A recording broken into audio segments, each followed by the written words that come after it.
I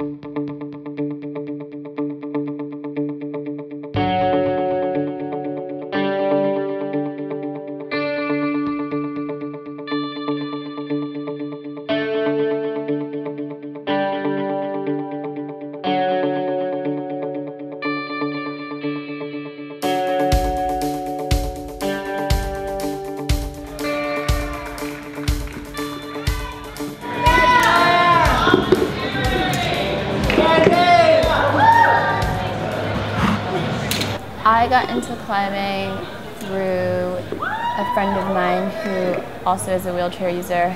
I always say that you don't often hear like wheelchair and rock climbing in the same sentence. So it was really crazy for me to see other wheelchair users like climbing, and not just wheelchair users, but people with other disabilities as well. I had no idea that it was a thing. This competition kind of started 2 years ago at a climb-a-thon we had, a community night actually, and I was trying to figure out a way for people to not just go, oh, that's that group that comes in every week, but kind of bridge that gap so people can ask questions but feel comfortable doing it.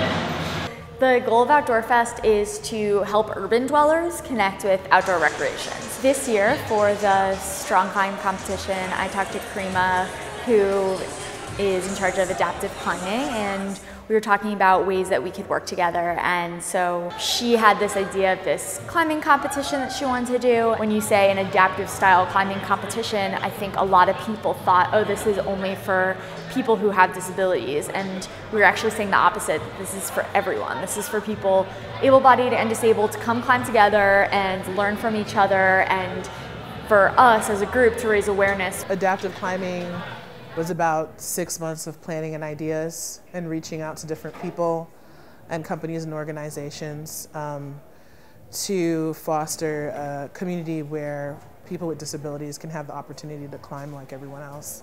Karima's group works with all sorts of people with different disabilities, but the idea is that everyone can climb and that there's a way to make that happen. And so figuring out what resources are needed and then making them happen so that people, both able-bodied and disabled, can go rock climbing. It was in 2011. I joined a program that was meant for young adult cancers and survivors to have outdoor adventure experience called First Descents. I was kind of depressed because I was used to doing things a certain way when I had my 2 feet, and then I couldn't do anymore. So I tried to pick something that I never did before so that I wouldn't be depressed if I didn't complete it, and climbing just happened to be that one.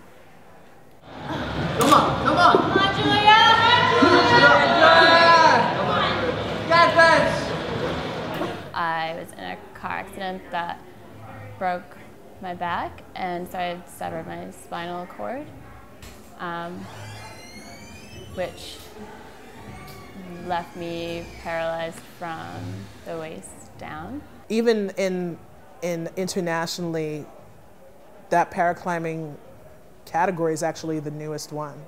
There wasn't a seated category for international paraclimbing. There wasn't a seated category. Now there is one as of last year, and Julia was one of those first people to be in it.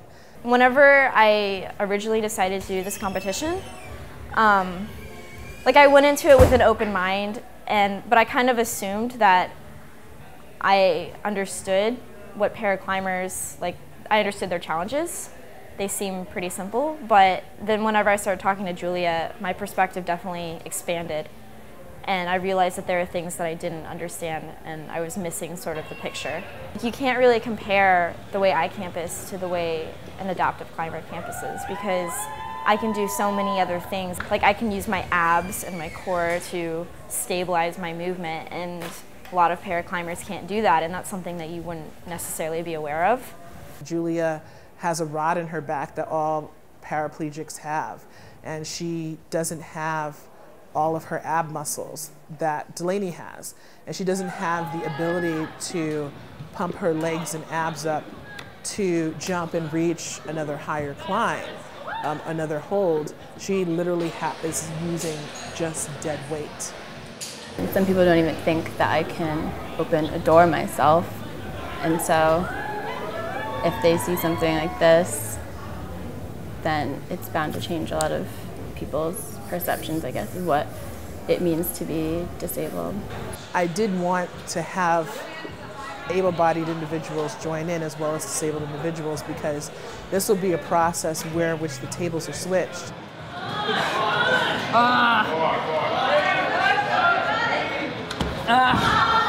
I think that adaptive climbing affected the community in the fact that it opened eyes and thoughts and viewing of what climbing is and who is able to do it and complete these climbs.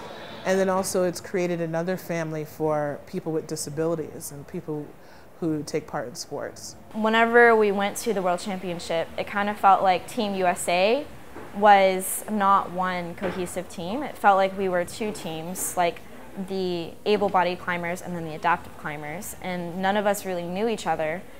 And so I think, like, at the end of the day, we're all just climbers, and competitions like this kind of help build a better sense of community between everyone.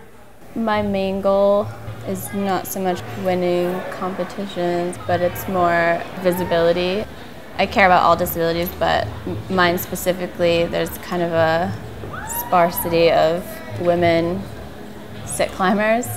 When I went to Worlds, there was only one other girl I had to compete against out of the world who showed up. So I participate mostly because I like it, but I also want to encourage like more women with my disability to come try it and realize that they can probably do a lot more than they thought they can do.